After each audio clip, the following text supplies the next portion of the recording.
Yes. Yeah. Throw it open. If anything you want to share or to talk about, or feel free. Well, well, you know where I am. Oh, good. Corazon's here. Maybe she should talk because I don't want to get political. And not political, but the whole Levin issue is really, he's really on me about Levin and Yeah. how Levin's moving through the lump. Okay. And do you see that? What is the descriptions of that then? Because obviously leaven can be a good thing going through the lump, or it can obviously Right. be a bad thing going through the lump. See, Jesus warned of the leaven of Herod and the Pharisees, and we definitely have that, you know, in some of the lump of the stuff that we're seeing. But Yes. you know, But he did say, the kingdom of God is like leaven too. So and I guess you have it moving simultaneously through the lump. yeah, and I hope what we obviously want is the kingdom to produce the right rather than the other stuff. But I guess it's in competition with each other. I suppose, and Jesus also talked about having the world being the field, and he has planted sons of the kingdom in the field, but the enemy's also planted the wheat and the tares, if you like, and planted sons in the field. So we have this battle to overcome and to subdue. But the way we subdue is obviously turn our enemies into our friends.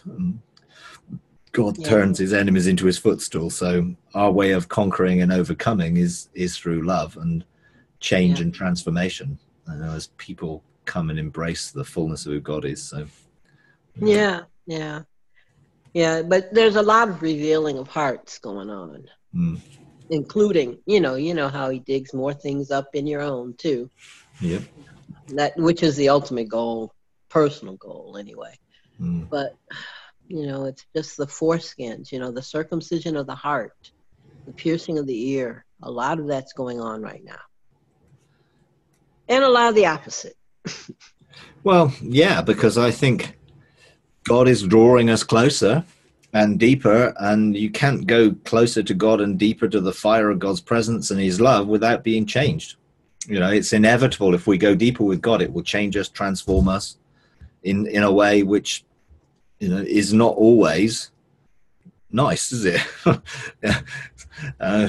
Fire can be refining and purifying, but it has to get pretty hot, and to the level that it will bring things to the surface, and then you have to scoop that off. And it is an ongoing process of transformation, which we can cooperate with, of course, and speed up, or we can resist, and God will have to use certain things to bring us to be more compliant. But he's loving in all of it. I mean, I think that's the key to our engaging God. Even if we are not as we will be, God loves us, and that love is not conditional on whether we are perfect or not. It's unconditional, based on the fact that we're his children. He just wants us to become sons who are more attuned to his original image for us, rather than children who carry a lot of let's say DNA from the world, which needs purifying and refining. So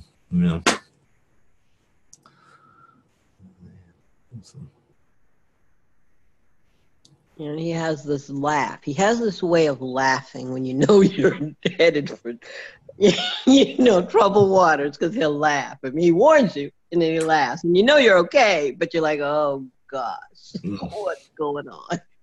Yeah. When you laugh with him, I'm like, okay, I'm ready. Prepare your heart.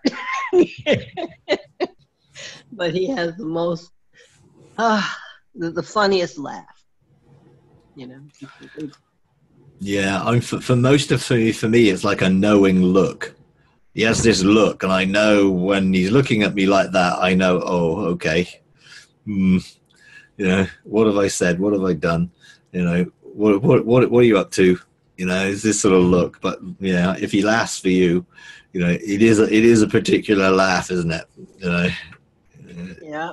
And you're Whether like, it's okay. a look or a laugh, it's great that God's involved he's intimately involved with us, and that's the great thing. Yeah, it's a journey, and yes, there are many milestones on that journey, but he's involved. He's walking with us. He's not cast us adrift and told us to get on with it. He's in us. He's with us. We're in him.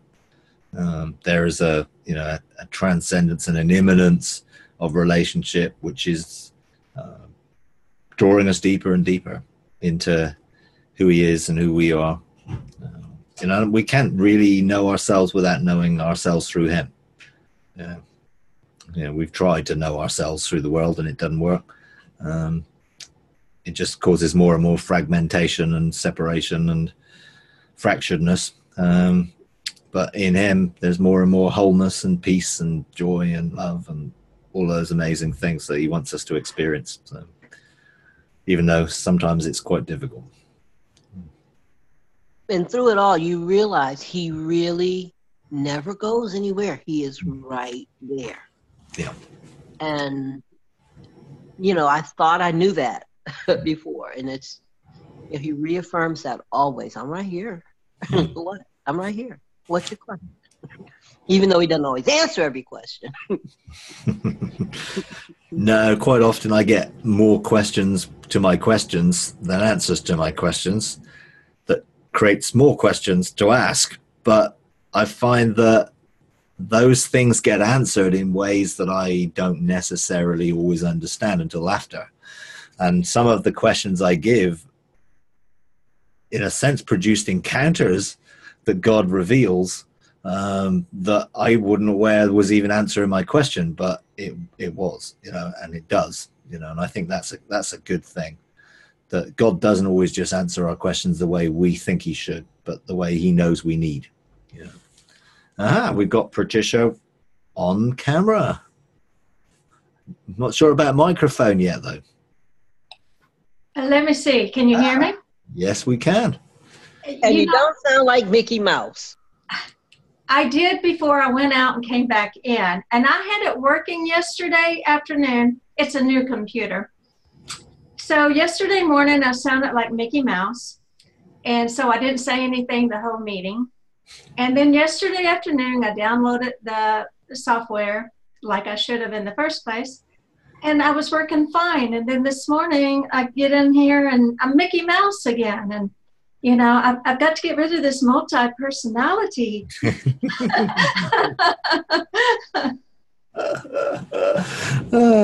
Well, it's nice to hear you now anyway. There we go. Thank you. Okay. All right. Okay, well, anyone got anything they want to share, talk about, ask?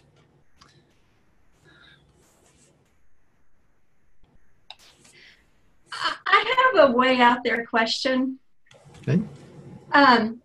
Arthur Burke covers a lot of stuff that is way out there too. And I did ask him, I haven't gotten a response back. He teaches about alien human spirits. And I'm wondering, is it possible, with all of this paranormal stuff that does happen, I wonder, is it possible for someone to die and leave their soul behind versus, and their spirit go to heaven? I wonder, have you heard anything like that?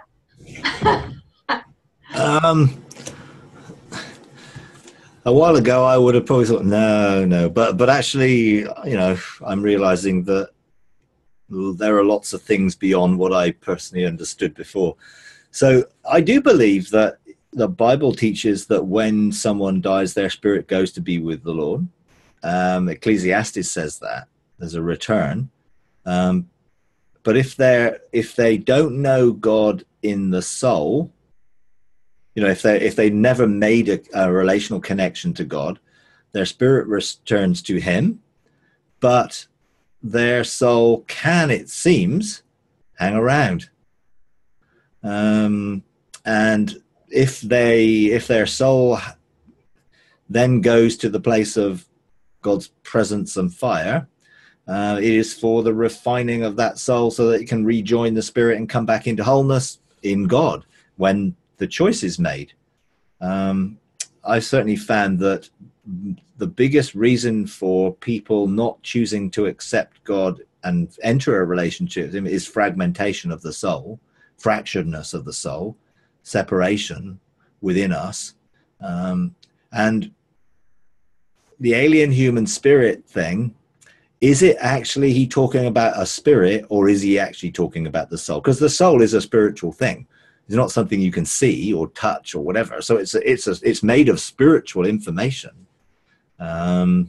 So can that remain if there's a trauma or some generational issue?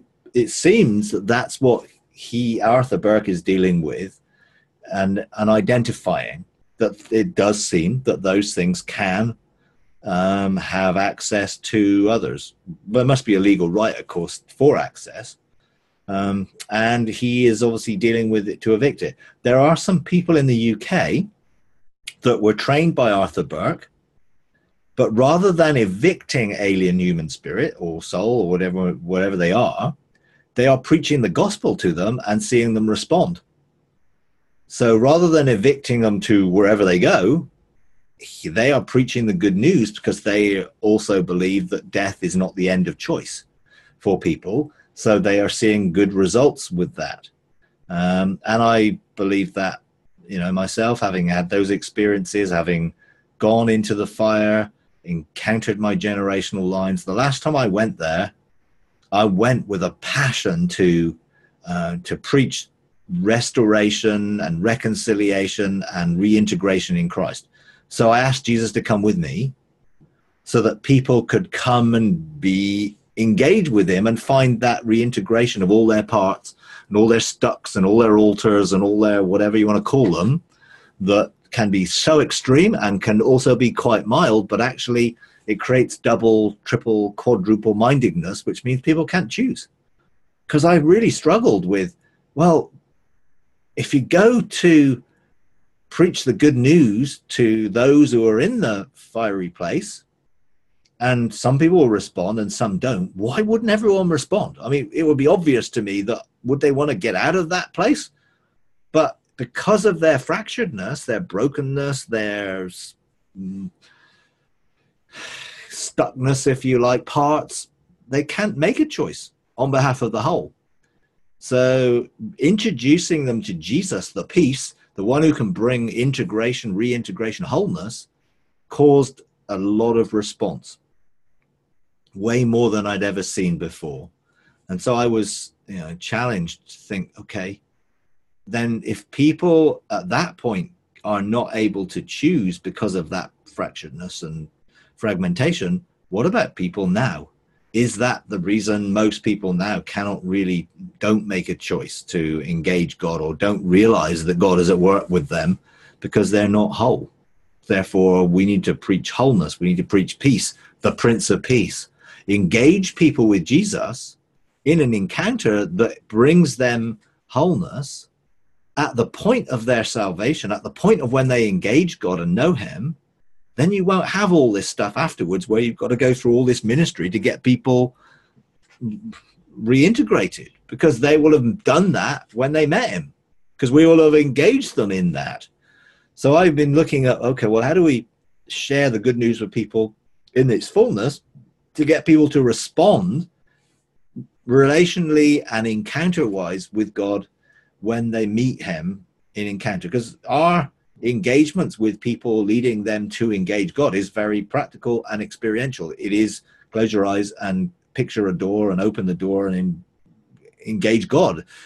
So if we share that God wants to bring you wholeness and bring you into peace, and if you're willing to step into him, or whatever picture we use, then I think that could do a great deal of blessing to bring people into a freedom at the point of their engaging God, rather than all the hard work we have to put in to try and get them reintegrated afterwards.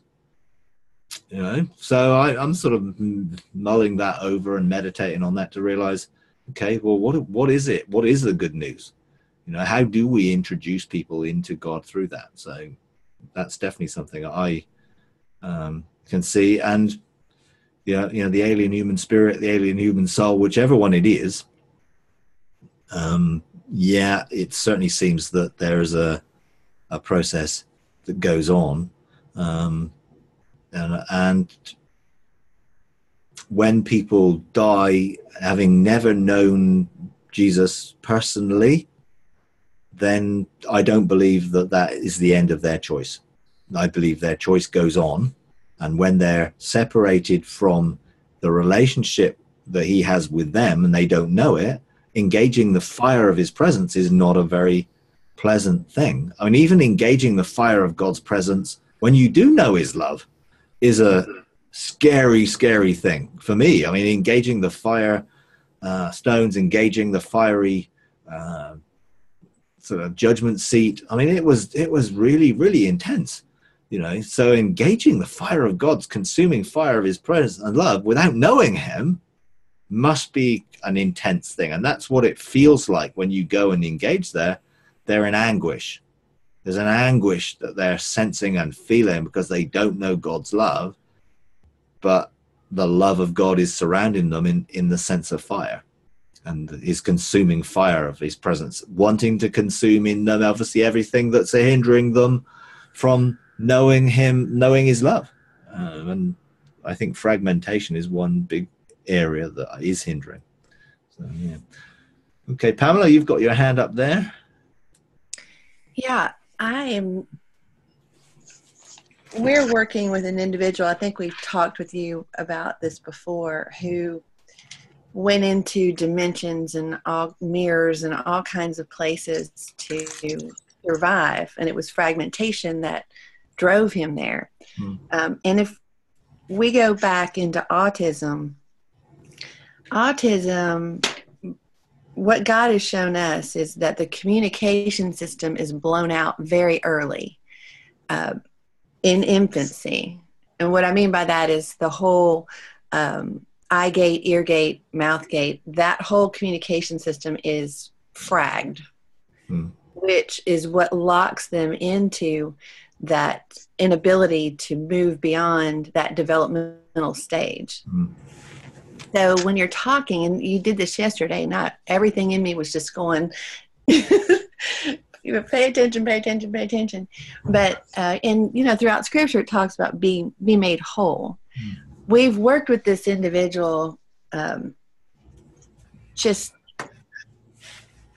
for years, and we feel like there has been such a beautiful process going here, and that a lot of that fragmentation has been brought to Christ. But there's a part of him that cannot make the decision because the communication isn't there.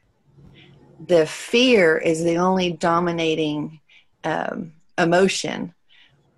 The heart's willing, but there's just this one part, and we've been in prayer over this for several months. Carl and Cora and I have, and we're wondering if there's not some legislation that can be done on behalf of these children, because there is that part of them that is locked down in fear, without the ability to process information, without the ability even to see in some respects, to hear and to put all that connection together. And it's like there's just that one part, that one maturational life stage that got destroyed for them to have the ability to trust, for them to have the ability to communicate. Yeah. I'm sure you could go to the Court of Kings and produce some legislation of the law of wholeness and get some authorization of which then you could make decrees and declarations to call into the person, even if they could not hear with the natural communication, but you can call beyond that to engage them at a more core spiritual level that would bypass that. And yeah, I would definitely encourage you to go and do it. Go into the court and see what will come out when you go with that desire and the heart's desire to see wholeness within this group. I mean, your jurisdiction could be within that group or it could be wider, but I'm sure that you have a mandate for this, and therefore you have the authority to go and produce some legislation around this issue that would give you whatever the authorizations are to be able to speak into that, to reach that person beyond, and to go beyond the barriers that are there to reach the person's core being. Yeah, because it is having to bust through that fear and lack of ability to trust for that wholeness to come. And, you know, this particular individual we have worked with has been, you know, face to face with Jesus. I mean, just face to face in many areas. And we're talking, we believe hundreds of fragmentation parts. But this one part can't see, can't hear, eyes that can see, but can't perceive, and ears that can hear, that cannot understand. And yeah, okay, well, just anything you can lend there or think about there. Also was thinking about the mind as well. You had put a teaching out a long time ago, I guess, about a mind without limitations, and God led me to that about a month ago, and looked at that, being able to piece back, or deconstruct and reconstruct in somebody that's not able to. Yeah. In that, what it was like for me was that obviously God walked with me in my mind and showed me the pillars that were framing my mindsets. So this was for me obviously a deconstruction of the religious programming and the cultural programming that was limiting what I believed to that framework, and God deconstructed it. But what happened subsequent to it, it was like in the process I reconnected to who I was before. Therefore, before everything got messed up and before everything was framed in this mental construct of my consciousness, I went and engaged with my spiritual consciousness that has the record of who I was. And it was like I went through a series of encounters, and I still am, where my spiritual consciousness overshadowed my actual mind, the consciousness that operates in my mind, to rewire it and to reconnect it to identity before. So before all this, you know, and I wonder whether that's an angle that you can begin to minister to if you have the legislation, begin to use it to call forth the overshadowing of the person's spiritual consciousness over their physical consciousness, to rewire the connections that will bypass these barriers. Because that's what happened with me. There were in my mind, there was like gulfs that I couldn't cross. Right. And Jesus said, it was the Father, I think, said, well, do you want me to bridge one of these gulfs? And I said, yeah. And it bridged a gulf to a door or an area of my mind that was locked off and I couldn't get to because there was a gulf disconnecting me from it. And so he bridged the gulf and I opened the door, and then that's what connected me to non-linear thinking. Because my original consciousness of my spirit didn't have any linear thinking because it wasn't operating linearly. And so this almost reconnected my physical consciousness to what my spirit knew to bring a totally different dimension, which took the limitations off. And maybe there is a way of ministering to someone, calling for their spiritual consciousness to overshadow, to remap, to reconfigure, to break any wrong neural pathways. And I think in the prayer, the communion prayer I do for the renewal of the mind, I sort of go into that in terms of statements which are declarations of a rewiring of the breaking of neural pathways connected to trauma or to wrong things, fear, and then bring new neural pathways which are connecting to the revelation of the spirit, not just of the physical memory of mind or even buried memories. So that may be something you could really look to apply and get the legislation to bring people into wholeness, and then look at calling forth their spiritual consciousness to remap their physical mind, if you like. Because obviously the brain is in a sense what houses the mind, but it's not limited to the brain, because people obviously have stuff which can be detected outside of their head. so that it, you know, and some people I saw recently said, well, our consciousness transcends dimensions and is not limited by, you know. And even yesterday when we were talking about, you know, consciousness going back into the past to engage with a mission that we're sent on by God, you know, this whole area does have, I think, a lot of mileage to pursue it, look at it, go deeper with it, see what it's really going to unveil and reveal. And in your area, to help remapping someone's physical mind using the spiritual reality to change the physical one, maybe something to pursue and to look at.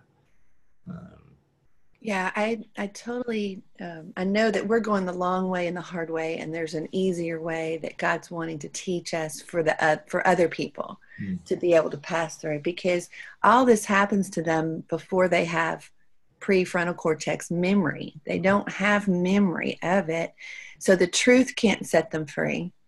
You know, so you take out the communication system and have everything occur before they have memory, and it's a very stealth move of the enemy to lock them in and destroy not only the child but the family as well. But if you can circumvent that by engaging with their spiritual memory, which is connected to the vast sum of God's thoughts about them, right, then that could remap their mind and get beyond those barriers to actually rewire that, encode that back in. So then, although they have no memory in that stage physically, they can reconnect to the true memories of who they are in God and who they were and who their spirit was and what their spirit was created in, and which can actually remap the mind. You know, when my mind got overshadowed by my spirit and the spiritual consciousness of it, I discovered things that I didn't know. And it wasn't just operating in the memory, it was operating in the things that my mind had never known, because it was never recorded there.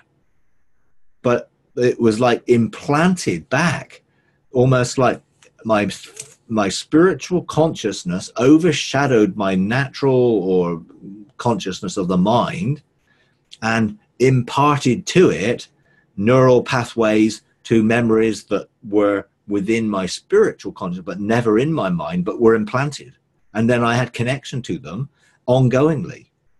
And I think maybe there's something there where you can begin to explore connecting to the person's spiritual, you know, consciousness rather than their physical one, and calling that to come to the front and overshadow and implant pathways and connections to God's thoughts about them and God's desire for them and their destiny and those whole things that come in that consciousness that can then be engaged. I think possibly. I mean, I think it's something to explore anyway, definitely.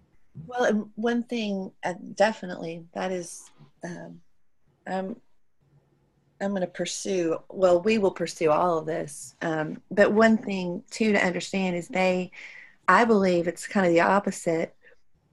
Whereas we get locked down in our left brain and we limit God and the creativity of who he is, I think they go directly into the spiritual realm and all the doors are open because of fear.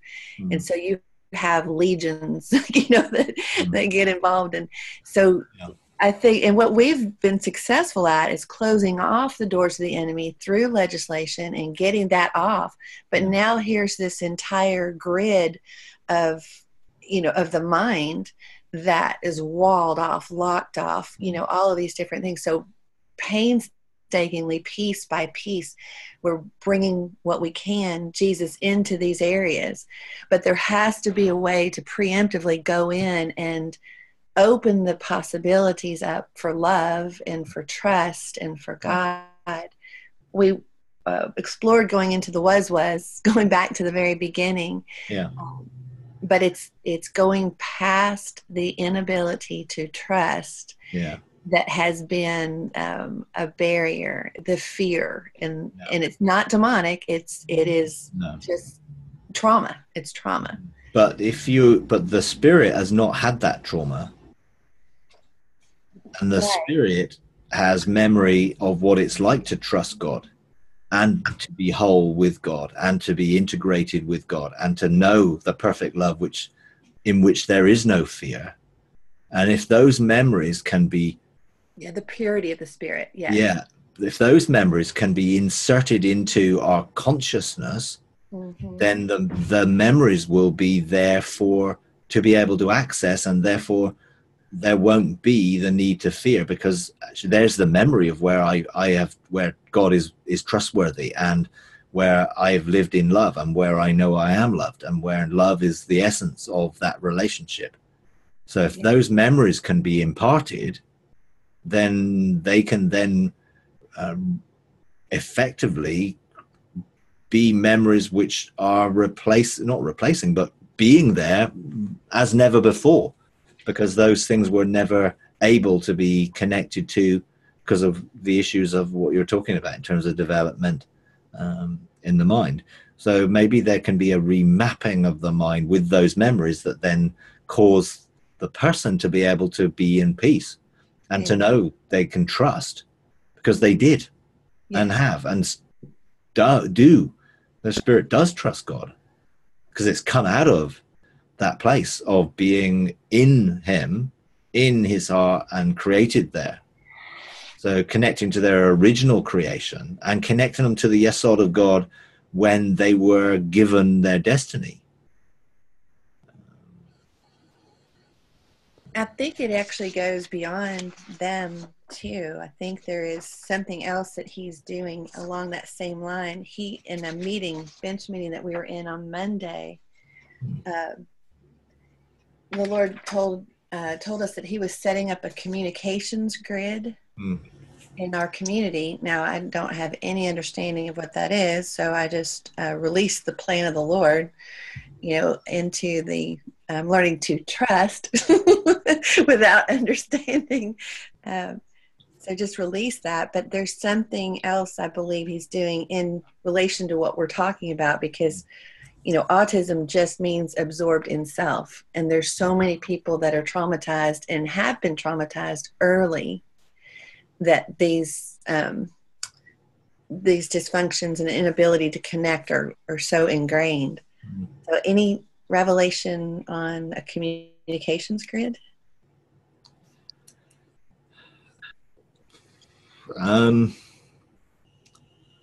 Again, I think it's,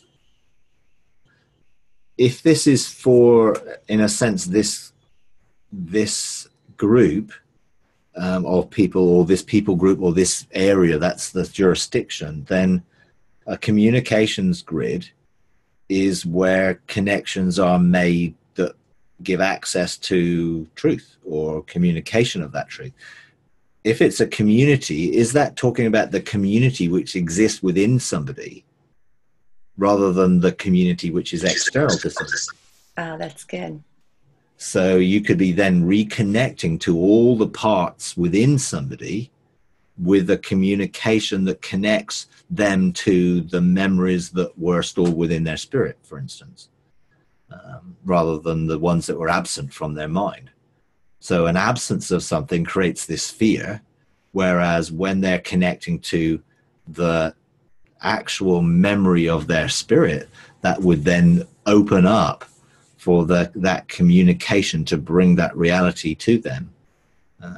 And then bring the community that's operating in them to that place of peace where they're all able to connect with each other. Wow. Yeah, thank you. I didn't go there. Yes, and yes.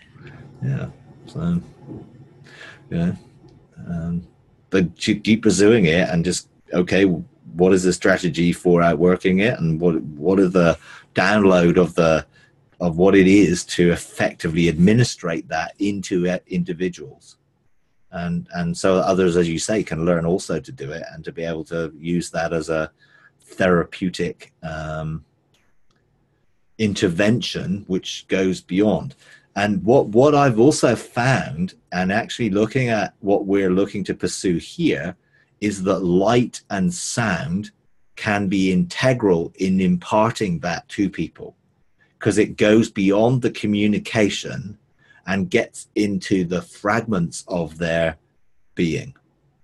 So we're using light, and some of our friends are also exploring this as well, and sound. So we're using the crystal bowls to produce tones and frequencies that, with intent, carry with it the wholeness or the memory of the spirit, which can be passed on that carrier wave, which bypasses the physical barriers and gets beyond. The same, you can also use fragrances that cross the brain blood barrier with fragrant oils and different things. And we're exploring using a mixture of sound and light and fragrances to begin to get beyond the barriers that people have up, to connect with them on the inside, to introduce whatever it is you're imparting. Because what we found is that you can impart sound in the sound as a carrier wave that imparts intention. So, I mean, I've got one of the bowls over here, so I can, which is just a crystal one, which is not a colored one, but it is a crystal one. So essentially it's quartz crystal, which is 99.96 or something percent pure. And when you sort of hit it, it produces something which resonates around you. It's obviously, when you're in the room and it's around you, you can feel it. I don't know what it's doing as it's going over the sort of internet, but here you can feel it, and then you can begin to produce a sound. And as you're producing it, you can impart through that carrier wave something that bypasses and goes beyond. So we did some exercises in which we got people to play it and have a deliberate intent, but not tell people what they were imparting through it. And then we all sat there, engaged in the sound and receiving the sound, and then sensing what was imparted. And so when somebody, and then we all shared back, and then they told us, well, this is what I was doing. And one lady, her what she was imparting was, she said rest. And so when she was playing it and she was just using the sound, she was imparting rest from her spirit into the sound so that it imparted us. Now, I didn't use the word rest, I used the word calm. I felt absolutely calm, becalmed. Just, it was an amazing thing. Someone else used a different term, peace, other things, but actually we felt something. We received something which was received inside. It wasn't cognitively, well, I'm trying to figure out what's in this sound. We just knew. So perhaps using some sound and light and other things that you can get beyond the barriers so that they receive it, because your body vibrates with that resonance. You feel it. You can actually, and some of the bowls, we have a set of 7 colored ones, which are all the 7 notes, so A to G, and we have some bigger ones, some smaller ones, and some are different octaves, but you feel them in different parts of your body. There's one which is, I think, is a C, so it's a red bowl, I think, in the note of C, and when you play it, literally you feel your chest vibrating. Then another one is played, you feel your head vibrating, because that is imparting into different areas. So maybe again, it's pursuing maybe some other carrier waves to get the intent of the desire for wholeness beyond the barrier of the physical, so that the body and the mind receives it and resonates with it and connects to it. So that intention sort of is imparted on the carrier wave, which can get beyond the physical into the soul beyond it. And literally you can physically feel it, but you sense it within it as well. So we're pursuing that. Friends of ours are using light, so they're also using, along with the bowl, particular bowl for its particular situation, they're also putting LEDs or something with a light of the same frequency as the bowl to effectively do that. Yeah, I mean, we have gateways within, which are entrance points and exit points. We are our soul gates, for instance. Yes. They're gateways into us, which these sounds and the frequencies that they carry, and also fragrances, you can diffuse fragrances alongside that, so that when you're playing the sounds, the fragrances are also carrying something of the intent, and they're bathed in the light, which potentially bypasses some of the barriers that the mind has to reception and brings to a receptive state. So, in a meditative state, which is produced by the peace within the sound. Because, I mean, God's voice, his voice is like the sound of many waters. So we know the sounds of heaven. We know light. He's light. So we know the seven spirits of God have impartation through the different colors that they engage with. So this is just another area to pursue. I don't know. An expert. I don't have all the answers, but I know that there's something more in this because I experienced it myself. When I was influenced by these sounds, when other people were playing them, it opened up things so I could see at a whole different level.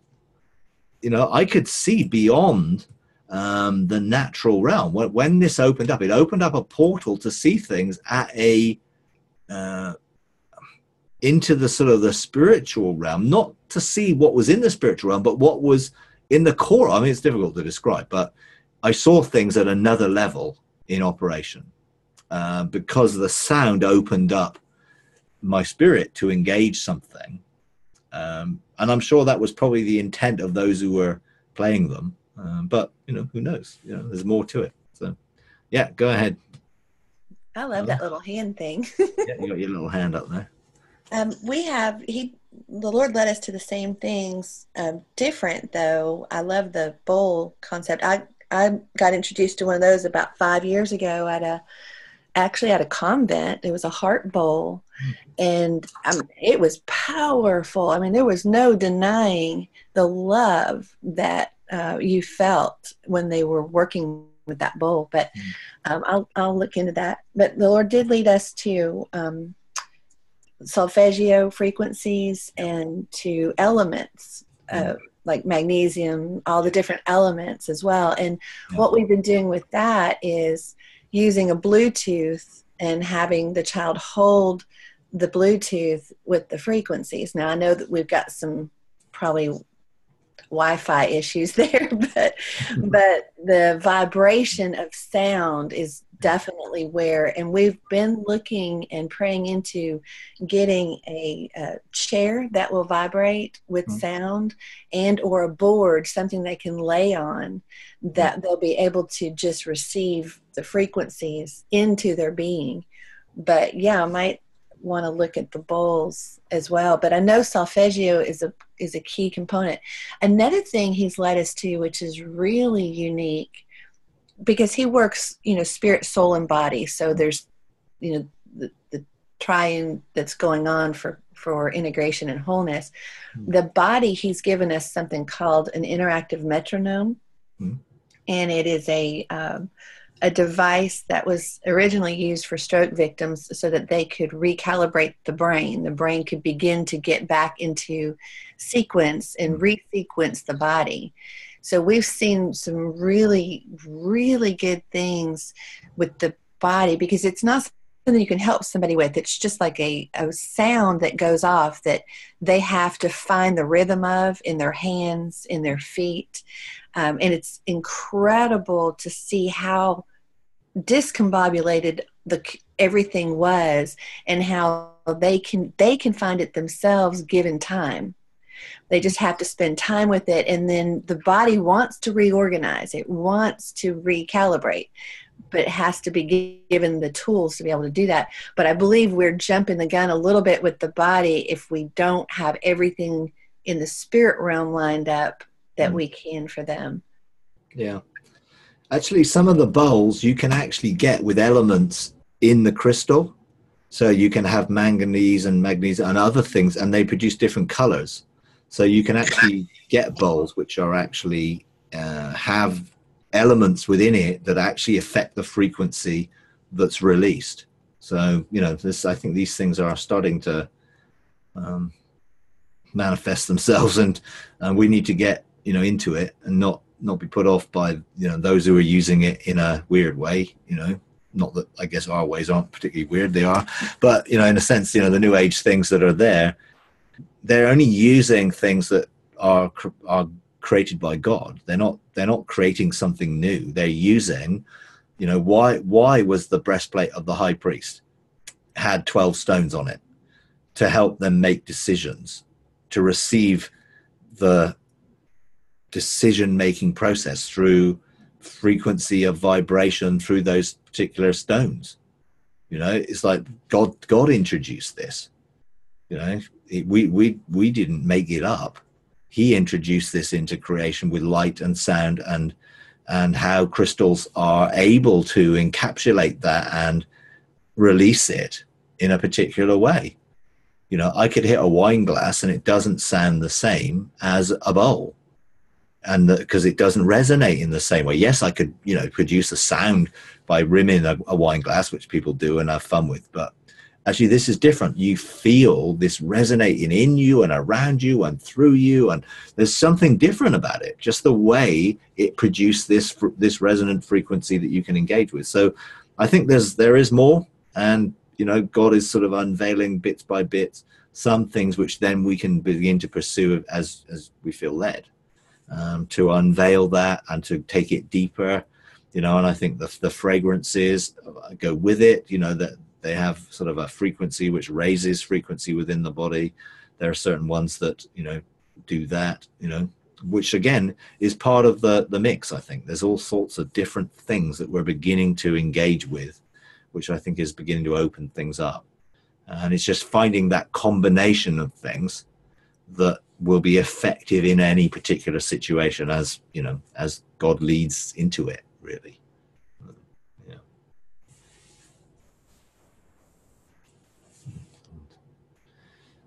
Okay. Yeah. Yeah.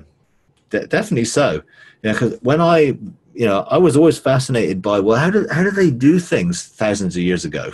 It's just like, we can't even do some of the things they did now. So how did they do it? Well, sound and light were key to it. You know, they were very key to it.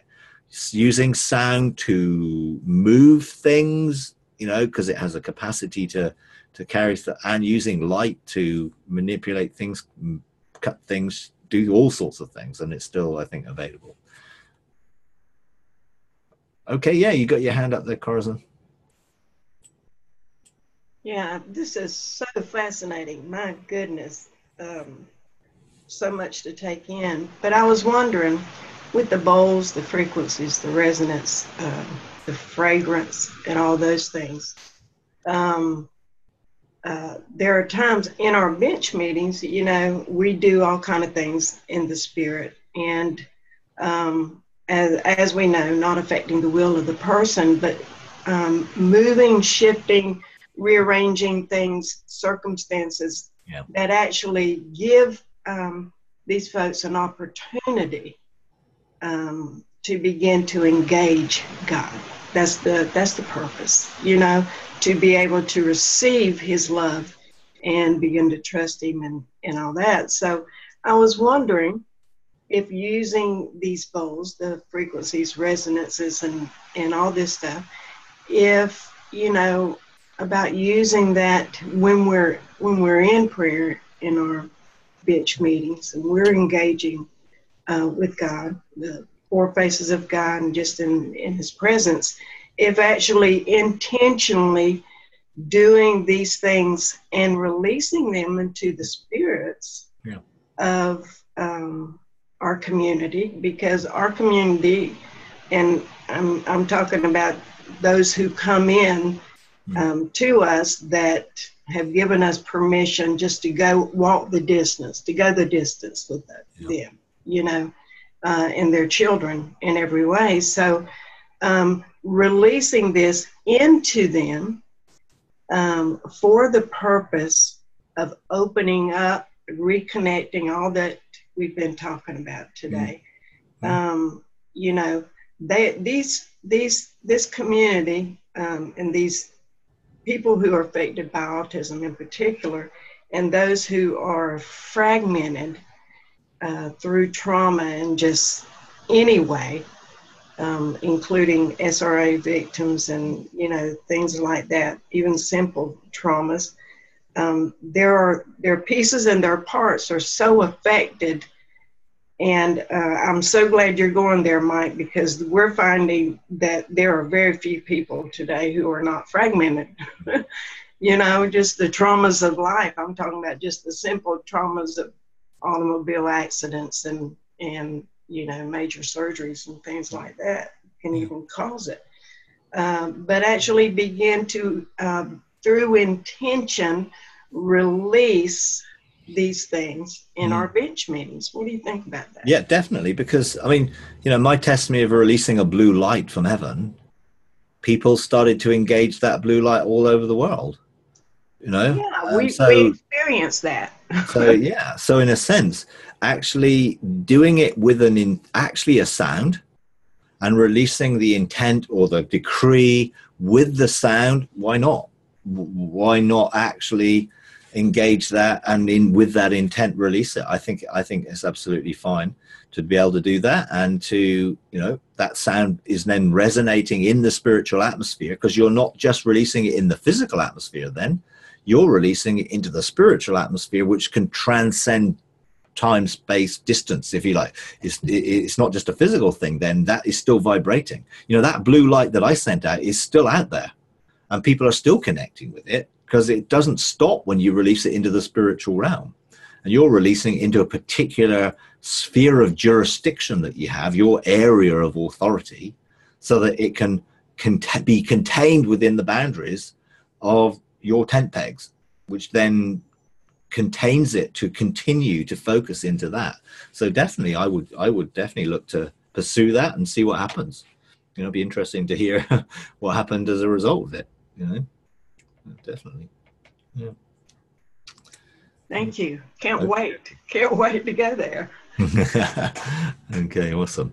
All right. Okay, I better leave it there, because I've actually got another meeting straight away. And this is Zoom.